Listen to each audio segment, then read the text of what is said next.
G'day everyone, Uncle Jojo Warm G, get to another roaring episode.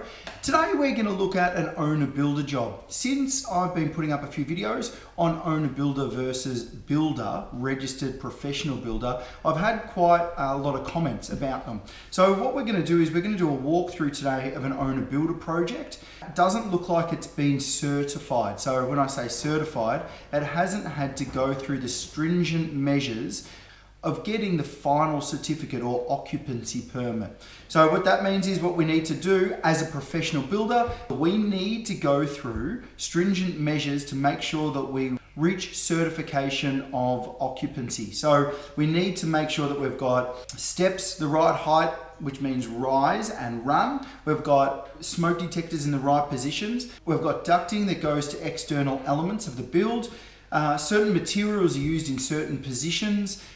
Things like that, and they all add up. One of the biggest questions I've been asked about is costs and how there's such a big difference in the cost between owner-builder job and registered builder job. And these are some of the things that we're going to talk about today. The differences in finishes, the differences in certification, all of those kind of things, a little bit adds up here and there, and then they make a really big picture. The biggest part of that though is getting it registered. As a builder, I have to get my builds registered. That might be warranty insurance, building permit, town planning, all of those. They all take time and they all cost money.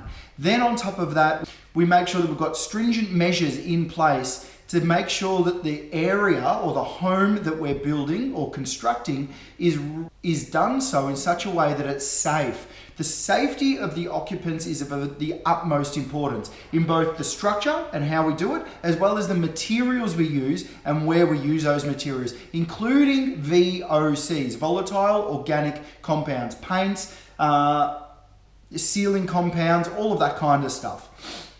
So come with me and check this out. First and foremost, we'll start in the kitchen area. Kitchen area is probably one of the most used places in the entire house, and it can also be one of the best places for social elements. So everybody kind of hangs around at, let's say, the brekkie bench while we're making coffees and all of that kind of stuff. So really important area is obviously the kitchen. Nowadays, rain trees have to be ducted outside, so we need to make sure that that ducting system goes not just through the ceiling here, but actually through the roof. And the penetration through the roof, or we can also bend them around so they can come outside of eaves, they need to make sure that they're an automatic closer. So when the fan's going, they're open, and when the fan's off, they close. That means that we can make sure that we've got really good energy efficiency in the home, but at the same time, we stop any elements climbing in. That can be pests like rats or possums, or it can also be just the wind and external elements like rain getting in. Cooktops are also another really big one. We want to make sure that we've got the proper distances for our heat element from the back. If we don't have the distances that we need at the back, whether it be gas or electricity, there are different types of regulations for that, and the different types of splashbacks that we have. So this is a tile one. There might need to be a ballast board or something like that behind it, which is a fire-rated plaster board or compressed board. That might need to be behind it. This is glass here, but it's very, very, very thin glass that wouldn't be toughened, and that needs to be toughened in this type of an area, a heated type of area, or an area that's used, or a high traffic area that will need to be toughened. Next part we need to look at is this oven. So this oven, come and have a closer look. This oven here, you can see it's been cut out, but it's a really rough cutout, and there's no seal around that, which means this moves really easily. Plus then you can see up here, this hasn't been cut in. There's a few gaps and things. I'm not even sure is when this kitchen's been done, it's actually been done by a professional. That needs to be the electricity in that and the gas that's in that need to be done by a registered, certified trade, a plumber and electrician. A lot of this joinery here is okay, but you can tell that it's done on the cheap. So we've got joinery here, and there's been a screw put through here. There's got a big split through that. Obviously the cut around the oven. We've also got joinery here down the bottom. They've screwed things together, but they actually haven't put it in level. Another part of that, if you look around here, is we've got a huge difference from side to side of this. So on this side we've got 125, and on this side we've got 105. So 20 millimeters of difference just in that little area of this sink. So this thing's out of square, we can see here. This distance here is also different. The doors are all done on the cheap. The hinges and the door furniture, there's nothing wrong with what they've done. It's just that you need to make sure that you take that into consideration when you're looking at doing your own build. How long are these hinges going to last? How long are these doors going to last? A really big mistake that I see on a lot of houses that I inspect is where these bench tops are in line with the joinery, especially the sink. What happens is the water comes down around, and then capillary action, that'll slide backwards underneath, and it'll rot away the top of this door, all the back of that, or even the joinery behind it. And then that will make it unsafe to even lean on. That'll all crack away.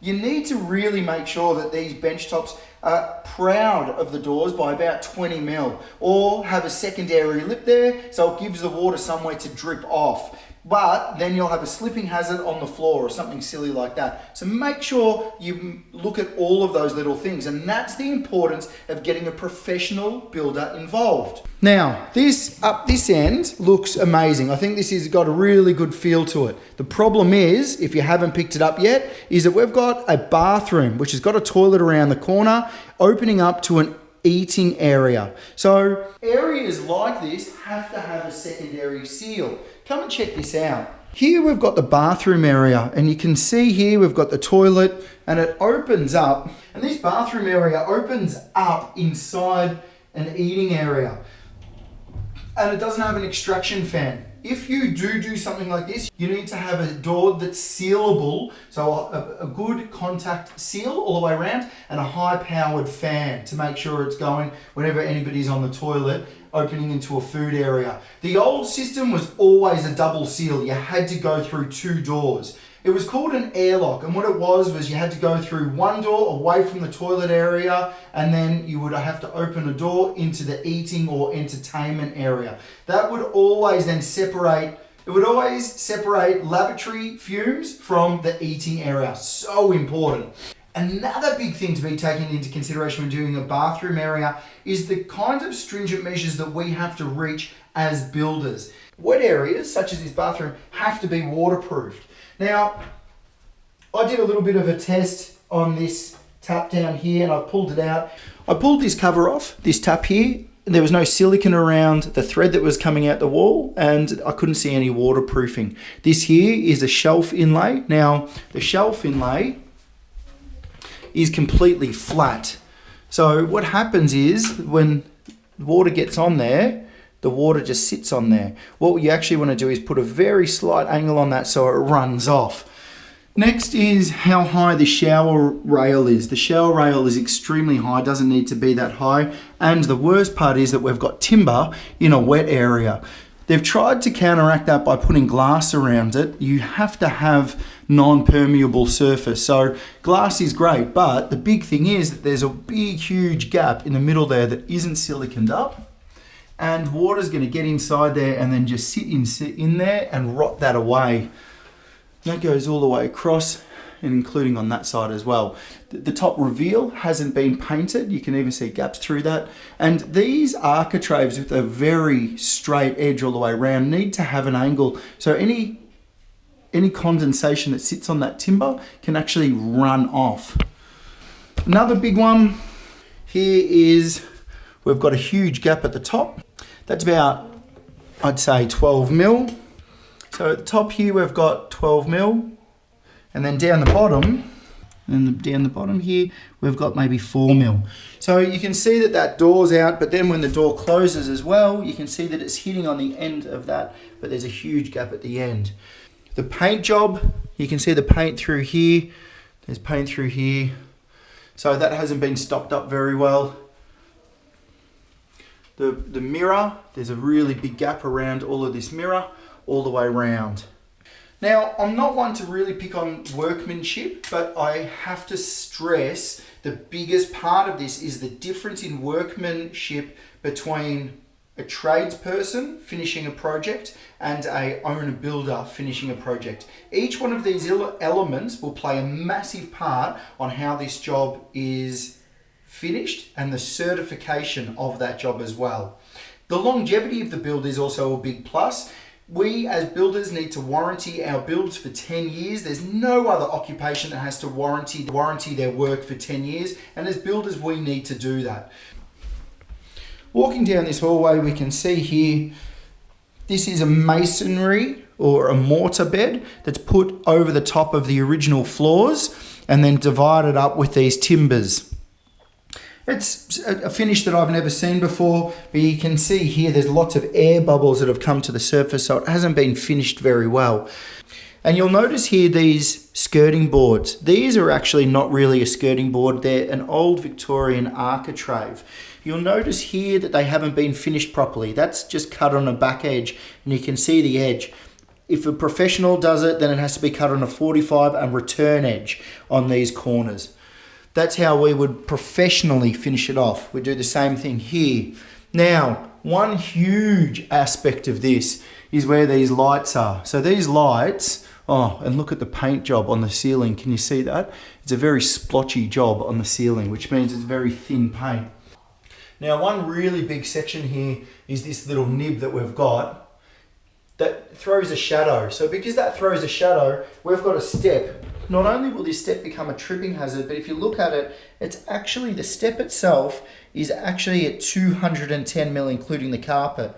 That's an illegal step. That has to be 190 on the top, from the top to the step down. If it's more than that, it becomes too much of a distance to travel down. And although for young whippersnappers that might be okay, young people, older people or disabled people will find that extremely difficult to get around. One big thing that I saw is this. These are of huge concern, are these watermarks through this. And they're all the way through there as well, and all the way along this. This got me investigating the area.